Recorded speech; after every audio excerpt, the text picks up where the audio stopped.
Il était une fois, dans un village reculé à la lisière du désert, une jeune fille nommée Fatima. Elle était connue pour sa gentillesse et sa curiosité insatiable, toujours prête à aider son entourage.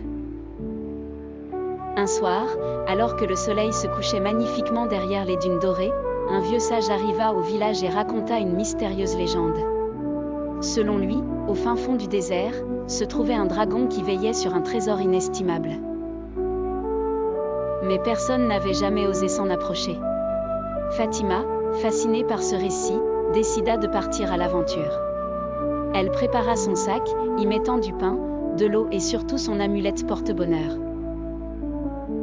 Au petit matin, elle s'enfonça dans le désert, guidée par sa curiosité et une carte dessinée sur un vieux parchemin.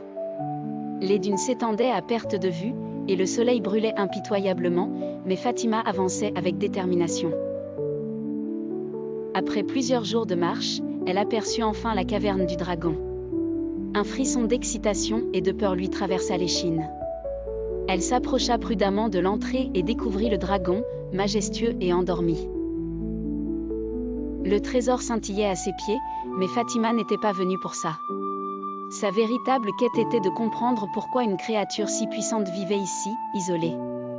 Courageusement, elle engagea la conversation avec le dragon. Contre toute attente, la bête ouvrit un œil et répondit.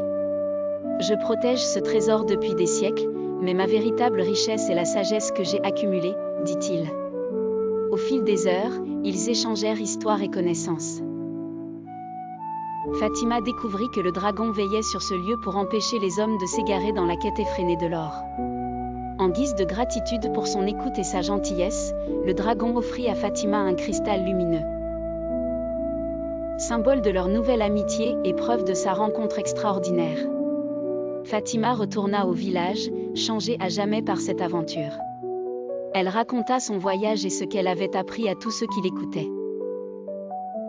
enseignant ainsi la vraie valeur de la sagesse et de l'amitié.